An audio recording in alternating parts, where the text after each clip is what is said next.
하나님, 오후 시간 은혜 안에 거하기를 원하여 사랑하는 성도들이 하나님 말씀 앞에 섭니다. 전하는 자나 듣는 자나 은혜입니다. 깨닫게 하시고 지금까지의 우리의 신앙생활이 우리의 삶에 많은 것을 주었지만 채워지지 않았던 것, 말씀을 통하여 채워지는 은혜의 역사가 이 시간 있게 하여 주옵소서. 예수님의 이름으로 기도 올리옵나이다. 아멘. 점심 맛있게 드셨죠? 네, 권사님들한테 욕먹을 소리를 좀 해야죠. 이제 권사님들이 넘겨도 될 것 같아.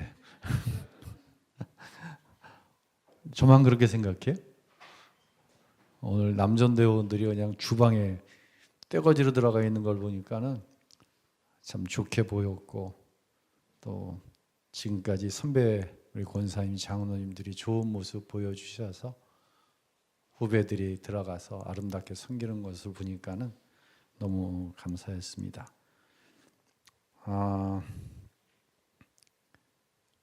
요한복음 2장 18절로 22절 우리 함께 읽고, 윤세희 집사님이 읽기로 했죠? 누구 찍을 건지 딱 생각해놨죠?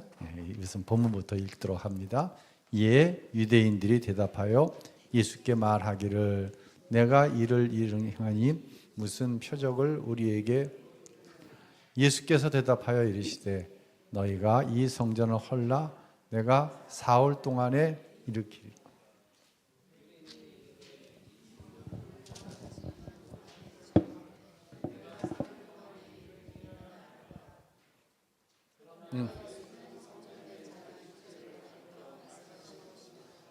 죽은 자 가운데서 살아나신 후에야 제자들이 이 말씀하신 것을 기억하고 성경과 예수께서 하신 말씀을 믿었더라. 아멘.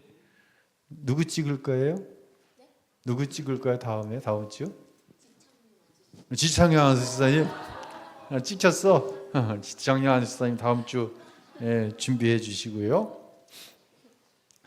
이 책을 시작하면서 장로님 다음 주?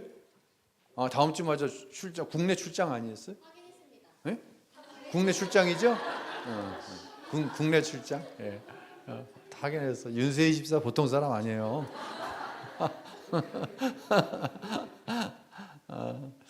이 책을 시작하면서 이 스티븐 맥베이라고 하는 분이 이런 이야기를 했잖아요. 자기가 예수를 믿은 지 27년 되었다.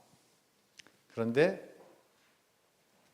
예수님의 은혜를 깨달은 것은 불과 5년밖에 안 됐다는 얘기예요.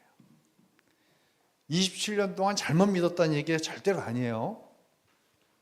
우리가 그동안 신앙생활 잘못했다는 얘기 절대로 아니에요. 우리는 그동안 신앙생활을 잘했어요. 그런데 스스로가 신앙생활을 잘하는데 답을 스스로가 얻지 못하는 것이 있었어요. 사실 이게 나를 힘들게 하는 거예요. 나는 최선을 다해서 신앙생활했어. 근데 이 부분의 답이 아직 나한테 안 주어지는 거예요. 은혜가 아니면 답이 안 나오는 거예요. 근데 우리는 지금까지 내 어떤 종교적인 열심 안에서 답을 찾으려고 그러는데 그 문제에 대한 답이 없는 거예요. 그러니까 힘든 거예요. 스티븐 맥베이가 예수님의 은혜가 무엇인지 알게 된 것은 불과 5년이 되었다. 그리고 이 책을 쓰는 거예요. 제가 이제 그런 말씀 드렸잖아요. 80%는 아는데 20%를 이 책을 통해서 채웠으면 좋겠다라는 얘기를 하는 거예요. 너무 서두르지 마시고요. 오늘도 굉장한 이야기들이 나올 거예요. 근데 이 10강이 맞춰지는 날 우리가 은혜가 어떠한 강력한 힘이 있어서 정말 예수님 한 분만으로 만족해 되어지는 삶이 이것입니다라고 스스로가 정리가 되어질 거예요. 그 정리를 향해서 조금 늦고 답답할 수 있지만 한 걸음 한 걸음 떼어 나아가도록 하겠습니다. 자, 읽어주세요. 13쪽 하나님은 우리가부터 읽어주시죠. 하나님은 우리가 기적의 삶을 살기 원하신다. 이것이 우리를 향한 하나님의 소망이고 선물이다. 그런데 첫 번째 아담은 이제 할 수만 있다면 자기 힘으로 옳은 일을 하겠다고 말한다. 두 번째 아담님 예수님은 첫 번째 아담이 망쳐놓은 관계를 회복하기 위해 이 땅에 오셨다. 태초에 하나님이 창조하신 질서대로 되돌리기 위해 오신 것이다. 하나님의 목적은 아담과 하와가 타락하기 전에 그랬던 것처럼 우리가 그분 안에 거하고 그분과 함께 즐거워하는 것이다. 이렇게 될 때 우리는 선악을 초월하여 도덕적인 삶뿐만 아니라 기적의 삶도 살게 되는 것이다. 현대인은 선과 악을 기준으로 살기 때문에 여러 가지 혼란을 겪는다. 한편으로는 하나님을 영화롭게 하기 원하면서 또 다른 한편으로서는 자신의 행동을 향상시키려고 애쓴다. 선악을 알게 하는 나무에는 두 개의 큰 가지가 있는데 하나는 선이라는 가지이고 다른 하나는 악이라는 가지이다. 선악을 알게 하는 나무를 의지해서 사는 삶이 무엇일까? 다음 이야기를 읽어보자. 타락 후 어느 날 아침 아담은 아직 자고 있다. 하와가 과일 한 바구니를 들고 들어온다. 그녀는 아담에게 몸을 숙여 입 맞추고 상냥하게 말을 건넨다. 여보, 오늘은 침대에서 아침 식사를 하세요. 여기 이 싱싱한 과일 좀 드세요. 당신을 너무 사랑해요. 그런데 아담이 짜증을 내며 도대체 왜 깨우는 거야? 잠자리로 식사를 가져오더니 도대체 무슨 짓이야? 이런 짓 좀 하지 마 라고 하면서 하와를 내몰았다. 하나님은 이런 상황에서 아담을 어떤 마음으로 보셨을까? 물론 좋은 마음은 아니었을 것이다. 오후가 되자 아담은 아침에 했던 자신의 행동을 생각하면서 죄책감을 느끼기 시작했다. 그래서 하와에게 다가가 약속한다. 하와, 아침에 짜증내서 정말 미안해. 이제부터는 잘할게. 내일은 당신에게 아주 특별한 날로 만들어줄게. 당신이 하자는 대로 다 할게. 다음 날부터 아담은 약속대로 하와에게 아침 식사도 가져다 주고 사랑스럽게 대해준다. 하나님은 이런 아담을 보면서 기뻐하셨을까? 만약에 그렇다고 대답하려고 한다면 생각을 바꾸라. 사실은 그렇지 않기 때문이다. 예, 이런 얘기죠. 아내가 한 어떠한 행동 때문에 내가 막 짜증을 내서 신경질을 내고 그거 생각해 보니까 이거 내가 짜증내고 신경질 낼 일이 아닌데 왜 내가 그렇게 짜증을 냈지? 아내에게 미안한 마음이 생긴 거예요. 그래서 아내에게 괜히 평상시에 안 하던 행동도 하면서 아내의 마음을 풀어줬어요. 잘한 행동이죠? 근데 이 행동을 보면서 하나님이 흐뭇해 하셨을까요? 우린 그렇다고 생각한다는 거예요. 무슨 변화가 있어요? 짜증을 내던 것이 잘못된 것인지 깨달아라. 아내에게 친절하게 해서 하나님이 기뻐하실 거야? 하나님의 관심은 거기에 있지 않다는 거예요. 계속 읽어보세요. 하나님은 이런 아담과 하와를 전혀 기뻐하지 않으신다. 인간의 문제는 행위에 있는 것이 아니다. 그런데 인간은 계속 행위의 기초에서 선악을 알게 하는 나무의 원리대로 살고 있다. 행위를 선하게 바꾼다고 해서 이 문제가 해결되는 것은 아니다. 그러나 현대 교회는 행위에 초점을 맞추어 성도들에게 승리를 경험하도록 가르친다. 하나님은 생명나무의 원리 안에 거하는 삶을 원하신다. 인간이 범한 최초의 죄는 바로 하나님 안에서 그분을 전적으로 의지하지 않고 독립적인 삶을 선택한 것이다. 어느 날 빌립이 나를 찾아와서 자신이 포르노의 유혹에 빠져 있다고 고백하며 상담을 요청했다. 빌립은 자유로운 결혼관을 가진 사람이다. 자라면서 아빠와 엄마가 각각 다른 사람을 집에 데려오는 것을 보았다. 그래서 어린 나이에 이성관계에 눈을 떴고 포르노에 빠지게 되었다. 그는 내가 담임하던 교회의 성도였는데 교회에 자주 나오는 사람은 아니었다.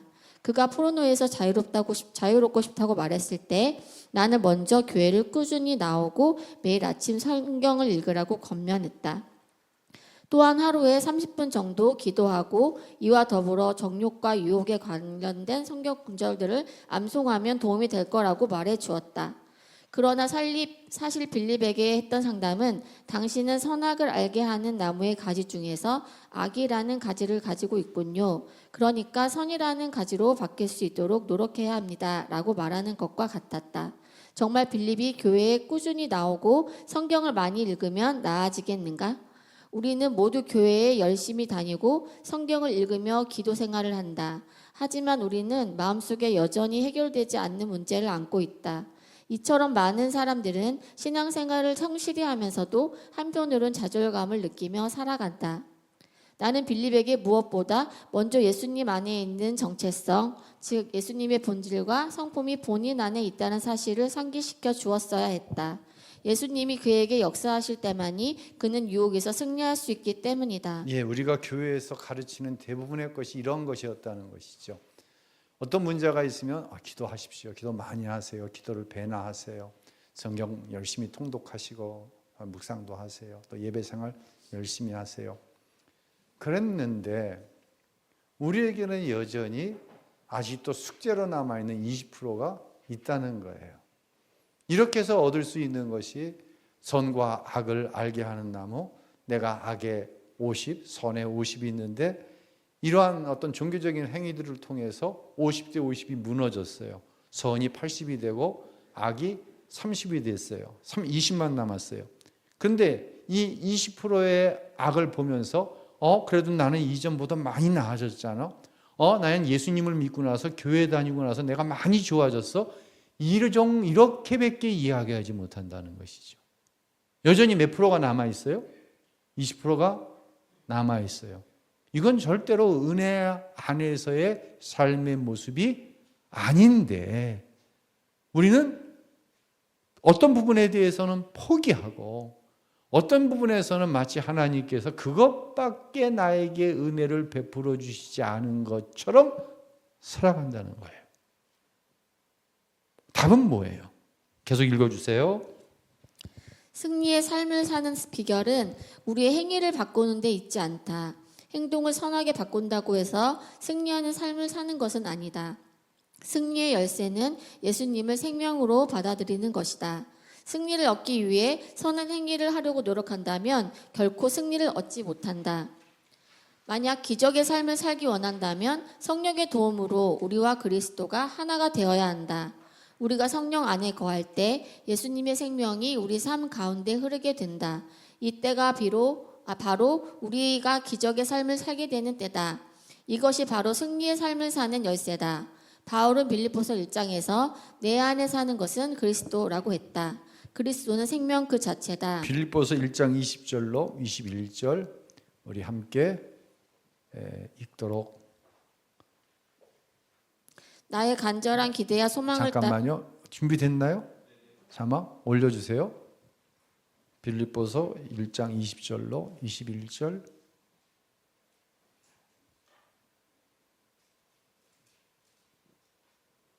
방송실 준비됐어요? 네, 읽어보겠습니다. 나의 간절한 기대와 소망을 따라 아무 일이든지 부끄러워하지 아니하고 지금도 전과 같이 온전히 담대하여 살든지 죽든지 내 몸에서 그리스도가 존귀하게 되게 하려 함이니. 자, 21절 올려주세요. 읽습니다. 이는 내게 사는 것이 그리스도니 죽는 것도 유익함이라. 골로새서 3장 4절 읽겠습니다. 우리 생명이신 그리스도께서 나타나실 그때에 너희도 그와 함께 영광 중에 나타나리라. 사도행전 17장 28절 우리가 그를 힘입어 살며 기동하며 존재하느니라. 너희 시인 중 어떤 사람들의 말과 같이 우리가 그의 소생이라 하니. 자, 누가 나타나는 거예요? 내 선한 행위가 나타나는 것이 아니라 나를 통해 누가 나타나는 거예요? 그리스도가 나타나는 것이라는 것이죠.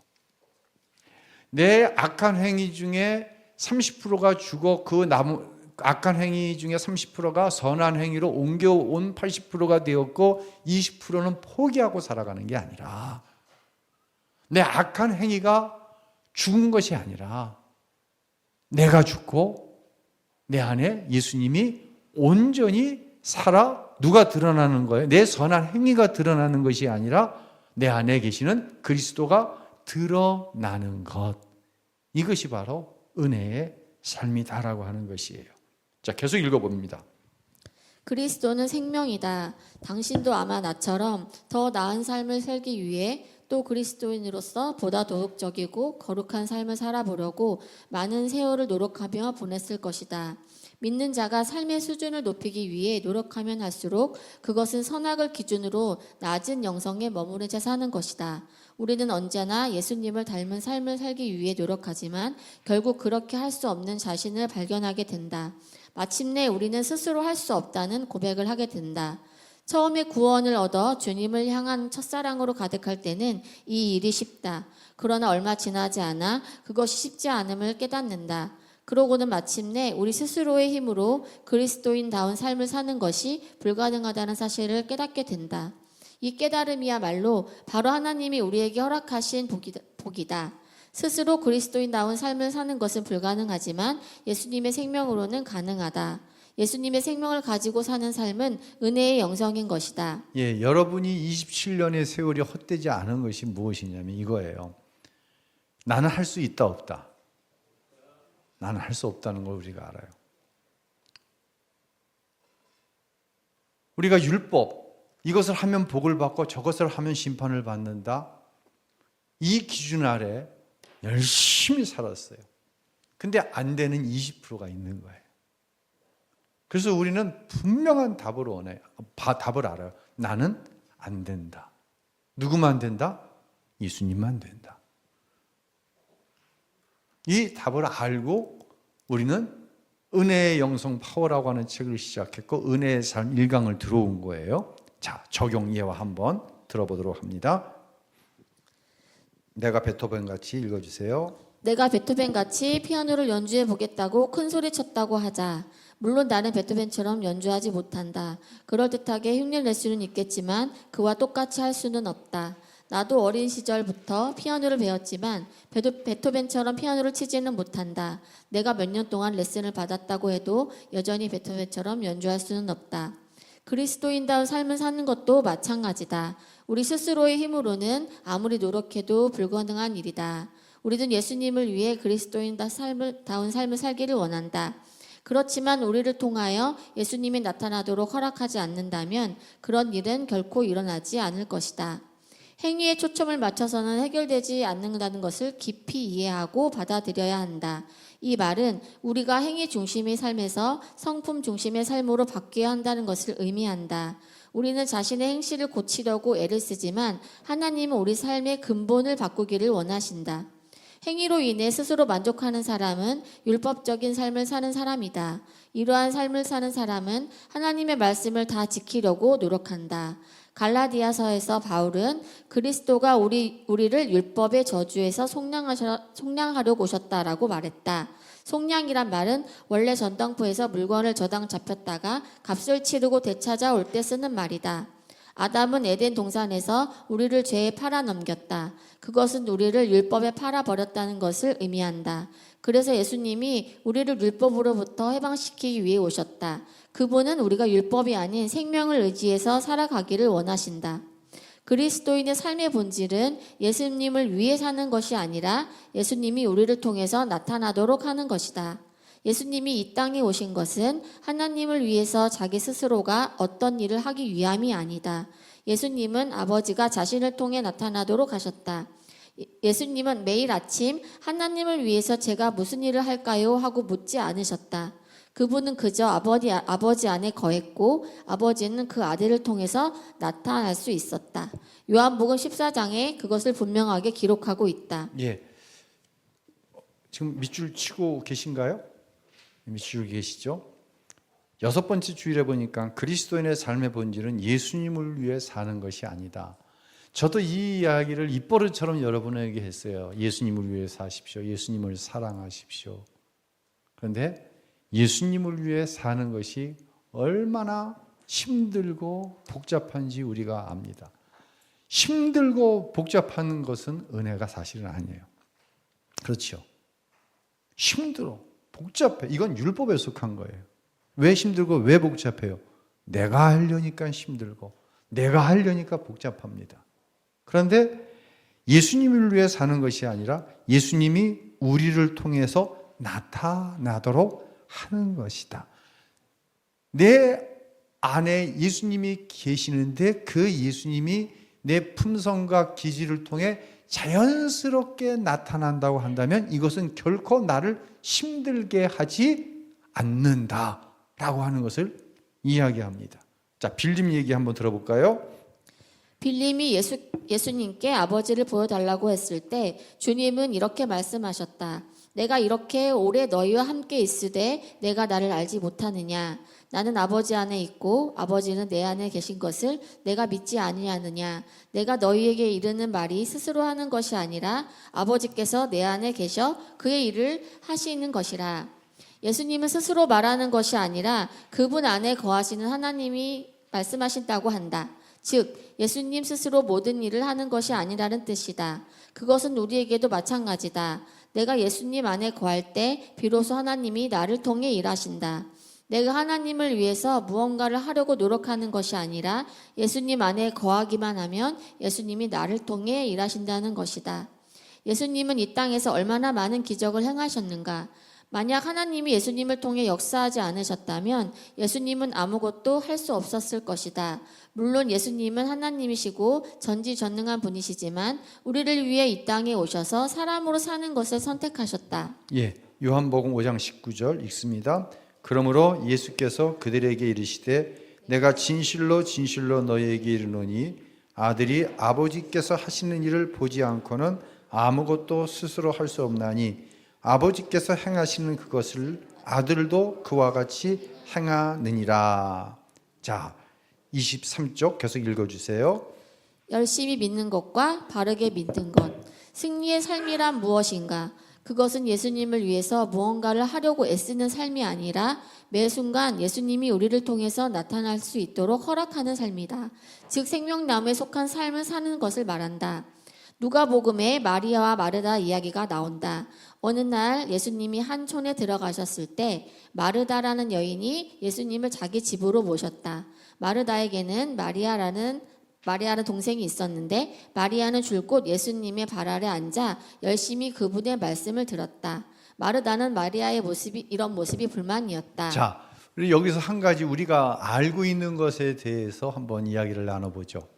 예수님께서 나사로, 마리아, 마르다 이 가정을 방문하셨을 때 마리아는 어떤 행동을 취했어요? 예수님의 발 앞에 앉아 말씀을 들었습니다. 마르다는 뭐 했어요? 열심히 음식을 준비했습니다. 그런데 마르다가 불만이 생겼어요. 무슨 불만이 생겼어요? 아니 저것은 말이야 예수님 발치에 앉아갖고 말씀하면 듣고 난 일하는데 가만히 있고 나만 이렇게 일하고 이런 불만이 생겼어요. 그러니까 예수님께서 마르다에게 뭐라고 말씀하셨어요? 자, 그 부분이 얘기하는 거예요 지금. 읽겠습니다. 마르다는 준비하는 일이 많아 마음이 분주한지라 예수께 나아가 이르되 주여 내 동생이 나 혼자 일하는 게 두는 것을 생각하지 아니하시니까 그를 명하사 나를 도와주라 하소서. 자, 지금 이게 마리아한테만 불만이 있는 게 아니라 누구에게도 불만이 생긴 거예요 지금. 예수님께도 불만이 생긴 거예요. 그래서 읽어주세요. 여기에 나타난 마르다의 태도는 행위에 따라 살아가는 그리스도인의 전형적인 모습이다. 그들은 내가 이렇게 섬기고 있으니까 다른 사람들도 모두 나처럼 섬겨야 한다고 생각한다. 마르다가 일로 분주했다는 부분을 주목해보라. 분주한 마음으로는 예수님에게 집중할 수 없다. 마르다는 무엇 때문에 분주하여 예수님에게 집중하지 못했는가? 예수님을 잘 대접하려는 마음 때문이었다. 지금 나는 섬기는 일을 과소평가하려는 것이 아니다. 만약 내가 예수님이었다면 아마 마르다에게 균형이 필요하다고 말했을 것이다. 그런데 예수님은 이렇게 말씀하신다. 함께 읽어볼까요? 마르다야, 마르다야, 내가 많은 일로 염려하고 근심하나 몇 가지만 하든지 혹은 한 가지만이라도 족하니라. 마리아는 이 좋은 편을 택하였으니 빼앗기지 아니하리라 하시니라. 계속 읽어주세요. 마리아는 무엇을 하고 있었는가? 마리아는 예수님의 발 아래 앉아 말씀을 듣고 있었다. 마리아는 좋은 것, 즉 예수님 안에 거하는 편을 택했다. 이것이 섬기는 일을 무시한 것인가? 예수님이 마리아와 함께 있다가 마리아에게 목마르다고 속삭였다면 마리아가 어떻게 반응했을까? 아마 단숨에 일어나 물 한 컵을 가지고 왔을 것이다. 한편 마르다는 예수님이 무슨 말씀을 하셨는지도 알지 못했을 것이다. 마르다는 예수님이 배가 고프지도 않은데 음식을 준비하느라 바빴거나 졸립지도 않은데 잠자리를 준비하느라고 바빴을지도 모른다. 거듭 말하지만 내 말은 섬김의 가치를 약화시키려는 것이 아니라 진정한 섬김이란 예수님 안에 거할 때 자연스럽게 흘러나온다는 것을 강조하고자 합니다. 예. 자, 우리는 이 이야기를 나는으로 한번 받아 적용을 한번 해보세요. 계속 읽어주시죠. 우리는 읽으셔도 돼요. 이렇게. 예. 나로 적응을 합니다. 계속 읽어주세요. 우리는 예수님을 위해서 무언가를 하느라 항상 바쁘다. 온갖 봉사활동을 하느라 교회에서도 분주하다. 그러나 예수님을 위한 그 모든 충성스러운 섬김에도 불구하고 우리는 우리의 마음속에는 여전히 갈급함과 허전함이 남는다. 무언가 빠져 있다. 그것은 우리의 행동이 예수님의 인격에 초점을 맞추지 않기 때문이다. 우리 안에는 생명나무가 없다. 율법적인 삶은 우리에게 끝없이 더 많은 것을 요구하기 때문에 율법에 따라 사는 한 우리는 결코 만족을 느낄 수가 없다. 그리스도인으로서 항상 무언가를 해야 된다는 생각에 사로잡혀 있다면 그것은 율법주의다. 은혜는 나에게 스스로 하고 싶다는 소원을 불어넣는 반면 율법은 결코 만족을 주지 않는다. 예, 은혜는 나에게 스스로 하고 싶다는 소원을 불어넣어 줍니다. 마르다가 필요 없다고 하는 얘기가 아니에요. 마르다처럼 주님을 위해서 교회를 위해서 하는 행위가 무익하다고 하는 게 아니에요. 근데 마르다처럼 주님을 위해서 산다고 하는데 마리아에 대한 원망이 있다고 한다면 그것은 율법이라는 거예요. 그것은 결코 은혜로 하는 일이 아니다라는 거예요. 율법은 결코 뭘 주지 못해요? 만족을 주지 못해요. 아무리 열심을 해도 만족을 주지 못해요. 근데 은혜는 그렇지 않다는 거예요. 자, 계속 읽어주세요. 율법주의적인 그리스도인은 바람직한 그리스도인으로서의 모습을 행위로 판단하는데 행위란 언제나 부족한 법이다. 행위를 기준으로 사는 사람은 성경을 하루 2시간 읽는 사람에게 하루 24시간 중 겨우 그 정도밖에 읽지 못하느냐고 말할 것이다. 하루 1시간 기도하는 사람에게는 하루 종일 기도할 수 있는데 겨우 1시간밖에 기도하지 못하느냐고 말한다. 이들이 전도할 때에는 어떻게 하겠는가? 아마 같은 기준으로 사람들에게 다가갈 것이다. 매사에 이렇게 행동하고 말할 것이다. 우리가 율법에 사로잡혀 살아갈 동안은 우리에게 만족함이란 결코 없다. 나는 결혼한 지 23년이 되었다. 그러나 지금까지 한 번도 아내에게 얼마나 입맞춤을 해야 하는지, 4명의 자녀를 돌보기 위해 몇 시간을 투자해야 하는지 자문하지 않았다. 이런 일들은 사랑을 겉으로 표현하는 행위일 뿐이다. 더 중요한 것은 우리 마음속에 품은 사랑이란 것을 알기 때문이다. 모든 행위는 마음에서 출발해야 한다는 것을 우리는 잘 알고 있다. 마찬가지로 우리가 생명나무에 속한 인생을 살 때 그분과의 사랑의 관계가 우리에게 거룩한 삶을 살 수 있도록 동기를 부여한다. 은혜는 아무렇게나 행동하며 그저 편하게 사는 것을 의미하는 것이 아니다. 또한 하나님께 마냥 기대어 무책임하게 사는 것도 아니다. 은혜의 삶이란 우리가 그분 안에 거하는 삶이다. 그분의 생명이 우리를 통하여 나타나게 하는 것이고 그런 삶이 바로 기적의 삶이다. 하나님은 우리를 통해서 어떤 기적을 행하실까? 한 가지는 분명히 말할 수 있다. 하나님은 우리를 통해서 기적적인 방법으로 자신을 나타내기 원하신다는 것이다. 그것은 현재 어려움을 겪고 있는 직장 동료를 사랑하는 아주 단순한 일일 수도 있고 세상을 떠들썩하게 할 만한 대단한 일일 수도 있다. 나는 여러분에게 이렇게 도전하고 싶다. 은혜로 충만한 삶을 살기 원한다면 선악을 알게 하는 나무에서 생명나무로 옮겨갈 것을 결단하라. 믿음의 발걸음을 내딛어 은혜 안으로 걸어 들어가라. 그러면 예수님의 생명이 당신을 통해 흘러나올 것이다. 예, 여러분 줄 치셨나요? 밑줄? 예, 우리 김혜미 권사님 자신 있게 끄떡끄떡 하셨는데 어떤 몇 페이지에 줄을 치셨나요? 몇 페이지 어떤 문장에? 마이크 좀 주세요. 한번 말씀해 주시겠어요? 네.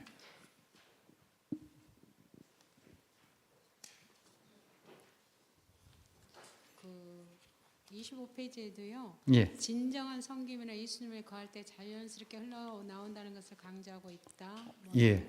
저랑 똑같이 저도 여기 빨간 줄 쪽 쳤는데 여기다가 똑같이 진정한 섬김이란 예수님을 갈 때 자연스럽게 흘러나온다는 거지.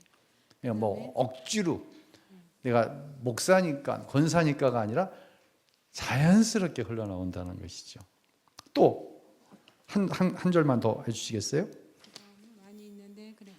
그 밑에도 있어요. 우리의 행동이 예수님의 인격에 초점을 맞추지 않기 때문이다. 그런 것들이 그렇고 하고 마지막에 은혜의 삶이란 우리가 그분 안에 거하는 삶이다.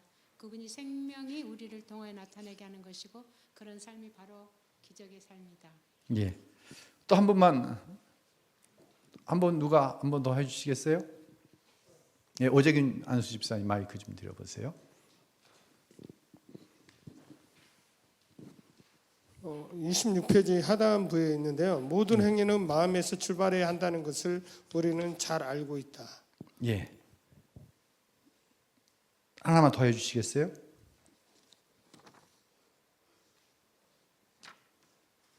어, 25페이지 하단에요. 은혜는 나에게 스스로 하고 싶다는 소원을 불어넣는 반면 율법은 결코 만족을 주지 않는다. 예, 저도 거기도 빨간 줄 똑같이 쳤어요. 아마 다 비슷할 거예요. 그래서 제가 이 은혜의 삶에 방점을 찍는다고 한다면 27페이지 넷째 줄에 은혜의 삶이란 우리가 그분 안에 거하는 삶이다. 저는 여기다 이렇게 좀 방점을 찍고 싶습니다. 오늘 제가 요한복음을 여러분하고 같이 읽었어요. 오늘 오전 예배 때 17절까지 하고 18절부터 하신 말씀인데 예수님께서 성전 정화 행동을 하셨잖아요. 막 폭력을 쓰셨잖아요. 그러니까 사람들이 묻는 거예요. 도대체 이 성전 안에서 행하는 모든 행위들은 제사장의 권위로 하는 거다. 대제사장의 권위로 하는 거야. 이건 지금 이방인의 뜰에서 저렇게 막 장사하고 이거 다 대제사장이 명령을 한 거야. 성전 안에서는 뭐 계급을 따지는 건 아니지만 성전 안에서의 대표자는 누구예요? 대제사장, 제사장이거든요. 그러면서 예수님께 묻는 거예요. 우리는 대제사장의 권위를 가지고 하는데 도대체 너 이따위 짓 막 성전에서 재물 파는 사람 내쫓고 재물들 내쫓고 막 채찍을 휘둘고 도대체 너는 누가 준 권위를 가지고 이따위 짓을 하는 거야? 그랬더니 예수님께서 뭐라 그래요? 내 아버지가 주신 권위라는 거예요. 왜냐하면 대제사장보다 더 높은 분은 누구밖에 없어. 종교적으로는 하나님밖에 없는 거야. 하나님이 주신 권위를 하는 거예요. 그러면서 그 성전을 가리켜서 뭐라고 얘기하냐면 내 아버지 집이다라고 얘기를 합니다. 그러면서 예수님이 이런 말씀을 하세요. 야, 이 성전을 헐어치워. 내가 사흘 만에 지을 거야. 이런 말씀을 하시고. 그러니까 또 얘기하는 거예요. 야, 이 성전을 46년 동안 지었는데 사실 지었다가 아니라 여전히 짓고 있어요. 예수님 때에는 여전히 헤롯 성전이 지어지고 있었어요. 80년 걸렸으니까. 46년 동안 짓고 있는데 아직도 못 졌는데 뭐 사흘 만에 다시 짓겠다고? 이게 정신이 있는 거야 없는 거야? 이건 뭘 말씀하신 거예요? 예수님께서 죽은 자 가운데 사흘 만에 부활하실 것을 말씀하시는 거거든요. 곧 자기가 성전이라는 거예요. 예수님께서. 여기에 율법적인 것과 여기에 은혜적인 것의 나눔이 있습니다. 율법은 뭐예요? 제3성전인 헤롯 성전은 약 80년 동안 지어졌다고 오전 예배 때 말씀을 드렸어요. 그렇게 역사학자들은 이렇게 얘기해요. 기원전 17년, 어떤 사람은 기원전 20년부터 주후 63년에 하루성전이 완공되었다. 완공일자는 63년이 확실한데 시작한 날짜는 조금씩 들려요. 약 80년 동안 지은 거예요. 주후 63년에 완공이 되었어요. 80년 동안. 근데 요한복음이 기록되어지던 당시는 이미 예루살렘 성전, 헤롯 성전이 무너졌을 때예요. 누구에 의해서? AD 70년 로마의 티토 장군에 의해서 예루살렘 성전이 완전히 파괴됩니다. 후에 요한복음은 기록되어졌어요. 자, 그럼 여기서 산수를 한번 해봅시다. 그럼 예루살렘 그 80년 동안 기가 막히게 지어진 이 예루살렘 성전이 몇 년 동안 유지가 됐어요? 완공 후. 63년에 완공돼서 티토에서 70년에 무너져서 몇 년 간 거야 이거? 7년 간 거예요. 7년 간 거예요. 7년. 얼마나 이게 유대인들의 자부심인데요. 거기다 대놓고 예수님께서 이거 내가 다 한 방에 허물어 버릴 거야. 그리고 내가 사흘 만에 지울 수 있어. 유대인들의 이 자존심이 완전히 너덜너덜해져 버린 거예요. 예수님 때문에. 그러니까 예수님은 죽을 수밖에 없어요. 유대의 기득권자들이 예수 살려놓으면 안 돼. 그들이 볼 때 예수님은 자기들을 구원할 자가 아니라 유대인의 특별히 기득권자들을 너덜너덜하게 만들어버릴 인간, 이 예수라는 인간이에요. 이게 죄송합니다 이렇게 표현해서 이건 회복이 안 되는 거예요. 이건 절대로 어떻게 돌이킬 수가 없는 거예요. 예수님 편에 채찍을 휘두르셨는데 그래도 사실 이건 안 되는 거예요. 너무 분노가 일어나시니까. 근데 그 분노를 이 종교적인 지도자들은 무엇에 대한 분노로 희석을 시켜버립니까? 하나님에 대한 분노로 이건 잘못된 행위로 희석을 막 시켜버리는 거예요. 말씀을 갖다 들이대고 80년 동안 지은 어마어마한 성전 갖다 들이대고 근데 거기에 없는 게 있다는 거예요. 거기 없는 게 뭡니까? 그렇게 열심히 했는데 우리는 20%를 이야기하지만 이 유대인들에게 있어서 채워지는 게 아무것도 없는 거예요. 율법으로는. 자신이 한 종교적인 행위를 가지고서는 어떤 만족이 없는 거예요. 목사님 만족이 있는데요. 솔직히 얘기할게요. 만족한 것처럼 보이는 거예요. 그건 그냥 쓰러지는 거예요. 80년 열심히 했어요. 한 방에 무너지는 거예요. 이게 종교라고 하는 거예요. 뭐가 빠진 종교? 은혜가 빠진 종교의 정체가 바로 이런 것이라는 거예요.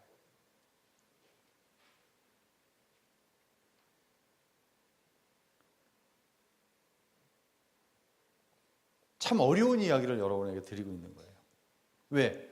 이것이 우리의 실제적인 신앙생활에 옮겨가 버리면 정말 굉장한 혼란이 일어납니다. 왜냐하면 우리가 지금까지 쌓아온 성전이 있거든. 지금까지 쌓아온 종교적인 성전들이 있어요. 그런데 스스로가 고백하는 거예요. 이것 갖고는 안 된다. 이것 갖고는 만족함이 없다. 이것 갖고는 되는 것처럼 이야기를 하지만 사실 숨겨놔서 그렇지 안 되는 거 많다. 아는 거예요 우리가. 그런데 이 성전을 허물라? 그건 안 되지. 그건 안 돼. 80년 동안 쌓아온 건데. 거기에 들어간 노력과 희생과 헌신이 얼마나 많은데 그걸 허물어? 그건 안 돼. 대부분의 교회가 은혜를 이야기하는데 그건 안 된다고 그러는 거예요. 우리는 어때요? 우리 교회는 어때요? 우리 안에도 이런 부분이 있는 거예요. 은혜가 아니면 안 되는데 목사님 그건 건들면 안 됩니다. 이게 있는 거예요. 우리가. 목사인 제 안에도 있는 거예요. 그거 건드려 놓으면 목회가 될까? 그렇게 열심히 하는 사람들한테 은혜만 이야기하면 목회가 될까? 목회가 될까요? 안 될까요? 목회가 될까요? 안 될까요? 목회가 됩니다. 근데 누가 원하는 대로 안 되니까. 내가 원하는 대로 안 되니까. 예수님 안에 살면 됩니다. 나를 통해 예수님만 드러나면 됩니다. 근데 여러분이 왜 안 해? 내가 안 드러나니까. 내가 드러나야 되는데 내 자랑도 좀 드러나고 내 권위도 좀 드러나고 예수님만 드러나면 그 재미있나? 그렇지 않으면 답이 없습니다. 그렇지 않으면 답이 없습니다. 분명한 답을 해야 됩니다. 기도해야 됩니다.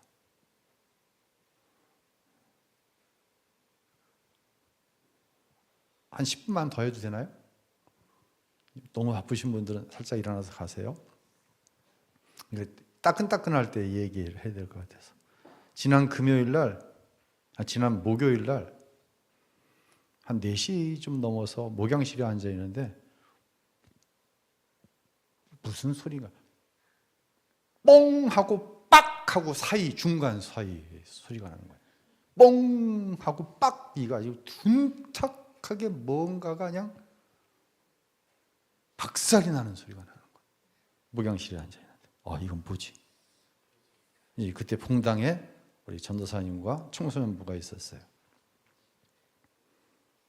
근데 사람 비명은 안 들리더라고. 그래서 사람이 다친 일은 아니구나. 근데 안 뛰어 올라왔어. 뛰어 올라오고 싶은 마음을 막 참았어. 한 10여 분 안 지났는데 우리 부목사님하고 황전도사님하고 목양실로 왔어. 완전 얼굴이 사색이 됐어, 우리 황전도사님은.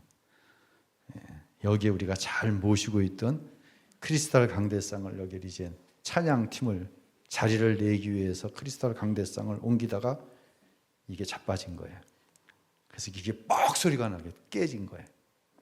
그 얘기를 딱 듣는 순간 내 종교성이 튀어나오는 거야. 뭐? 강대상을 네가 깨뜨려 버렸어? 이게 깨뜨릴 게 따로 있지 강대상을 깨뜨려 버려? 이게 주체가 안 되는 거야. 근데 내일부터는 뭘 시작해야 되는데 수련회를 시작해야 되는데 내가 우리 전도사를 이거 갖다 야단을 치면은 가뜩이나 지금 멘탈이 완전히 무너져서 얼굴이 노랗게 돼 있는데 수련회 못 할 것 같아. 그러니까 이게 전도사님도 회복을 시켜줘야 되는데 더 회복이 안 되는 게 내 마음이야. 하나님, 내가 무슨 죄를 지었길래 강대상을 통해 내 죄를 깨닫게 하시려고 하는 거예요. 막 회개의 제목을 찾는 거예요. 이게 내 종교성인 거예요. 그래서 이제 적당히 수습을 했는데 하고 이제 집에 들어왔는데 수련을 못 할 것 같아. 내가 우리 황전사님한테 전화를 해가지고 이렇게 격려를 해줬어요. 그래서 만약에 내일까지 노란 얼굴이 원 상태로 안 오면 수련을 못 하는 거다. 그러니까 회복해라. 아무것도 아니다. 근데 사실은 내 안에서 도대체 내가 무슨 죄를 지었길래 이놈의 권사님들이 새벽 기도도 안 하고 그러더니 드디어 터질 일이 터졌구나. 별 생각이 다 오는 거야. 막 내가 우리 김선미 권사님 얼굴이 떠오르고 우리 그냥 막 최경희 권사님 얼굴이 떠오르고 막 그러면서 이놈의 권사들이 기도도 안 하더니 이게 지옥이더라고. 이게 집사람이 이제 밥을 차려놓고 말을 시켜. 당신 말 시키지 마 지금부터. 말 시키지 마. 내가 지금 정상이 아니니까. 잠이 안 오더라고. 내가 그러고 있으니까 집사람도 잠을 못 자. 다음날 아침이 되었어. 아침이 되어갖고 오늘은 좀 출근을 늦게 해야 되겠다. 황전사가 내 얼굴 보면은 힘들어 할 테니까. 그리고 12시나 다 돼서 이제 교회를 오는데 진짜 목사 웃기더라고. 진짜 이 목사 너무 후지다. 너무너무 후지다. 무슨 생각이 확 들어오냐면 나 이거 해보니까 너무 편하네. 보면 돼. 무슨 생각이 났냐면 제가 부임할 때 여기 아무것도 없었어요. 근데 저 창고를 열어보니까 크리스탈 강대상이 저 창고에 모셔져 있더라고. 근데 그때 저는 그걸 잘못 해석을 했어. 아니 어떻게 강대상을 창고에다 갖다 집어넣어? 이런 생각이 나한테 온 거야. 그래서 끄집어냈는데 보니까 여러 군데 수리할 때가 필요해서 수리를 해서 여기다 모셔놓은 거야. 그러고 나서 제가 이제 생각을 한 거예요. 오전에. 야, 그게 성찬상인데. 성찬상에다가 대놓고 별짓 다 한 거야. 뭐 그냥 주일날 오후 예배 때는 강의 단이 되는 거고, 또 수요 예배 때는 또 성경 놓고 또 그런 단이 되는 거고, 금요 심야 때는 무슨 단이 되는 거고, 그러다가 또 성찬식 되는 것도 거기다 또 성찬식 하는 거예요. 별짓 다 했거나 거기다 대놓고. 그것도 크리스탈 얼마나 비싼 거예요? 찾아봤더니 그 사이즈가 지금은 300만 원 하더라고. 어마어마. 그러니까 이놈의 뭐 청소년들이 다음 세대가 뭐 행사한다 그러면은 그러니까 그거 절대로 쉽게 보면 안 돼. 그거 지금 그 당시에 얼마나 비싸게 산 건지 몰라. 그러니까 제발 좀 조심해. 들 적에는 꼭 네 사람이 그것도 애들 시키면 안 되고 교육자들. 강대상이니까 모시고 살아온 거예요. 그렇게 몇 년을 11년을 모시고 살아온 거예요. 제가 죄송합니다. 여러분 이해하고 들어주세요. 딱 와서 황 변호사한테 뭐라고 그러는지 알아요? 그거 잘 깼다. 내가 치워버리면 시험 들 사람 있을 텐데 그거 잘 깼다. 여기 싹 비워놓자. 이제 싹 비워놓고 마음대로 써라. 위강단 또 터뜨려버리면 절대로 안 돼요. 이렇게 얘기했다고. 위강단까지 또 쓰려고. 잘 깼다. 여기 마음대로 써라. 그리고 보면대 하나 갖다 놓자. 그리고 성찬식은 기독교의 성례가 두 가지밖에 없잖아요. 세례하고 성찬하고. 그러니 성찬상은 정말 구별시키자. 구별시켜갖고 저 강단 벽 쪽으로 제단상을 해놓고 그리고 성찬식 때만 내려서 성찬에만 사용하자. 그건 진짜 성찬상인 거예요. 이거 이대로 쓰는 거예요. 이거 쓸만하네. 뭐 이것도 쓸만하고. 근데 이렇게는 사실 안 할 거예요.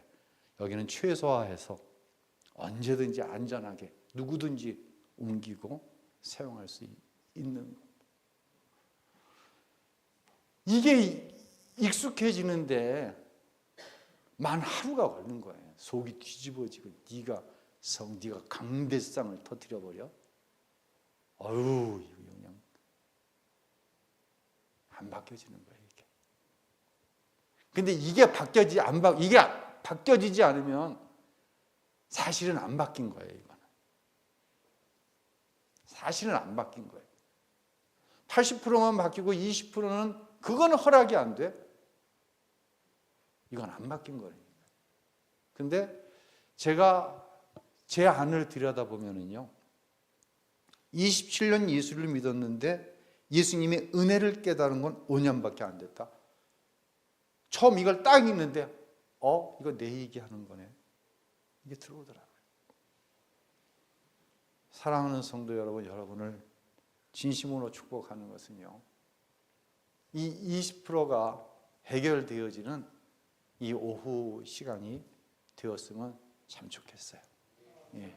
그래서 이 강의가 다 마치고 났을 적에는 정말 예수를 위해 살아야죠. 예수님이 나를 위해서 무엇을 했는지 아니까 난 예수님을 위해 살아야죠.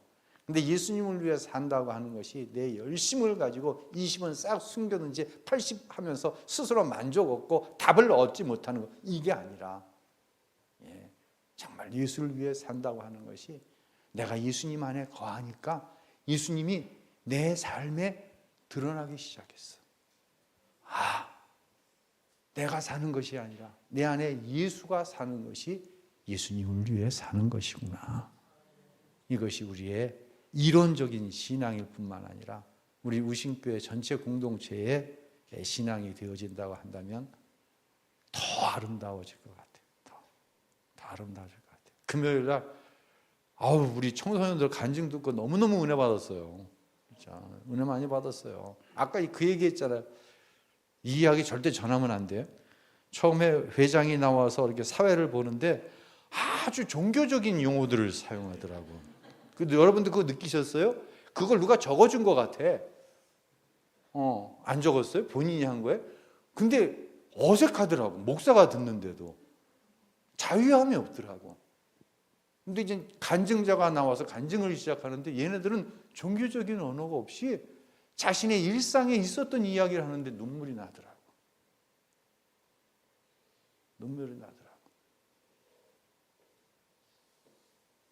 일상의 이야기를 하는데 내가 받은 예수님께 받은 은혜의 얘기를 하는데 눈물이 나더라고. 다 눈물이 나더라고. 너무 감사했어요. 죄송합니다. 다시 한번 얘기하지만 잘 터졌다. 잘 터졌다.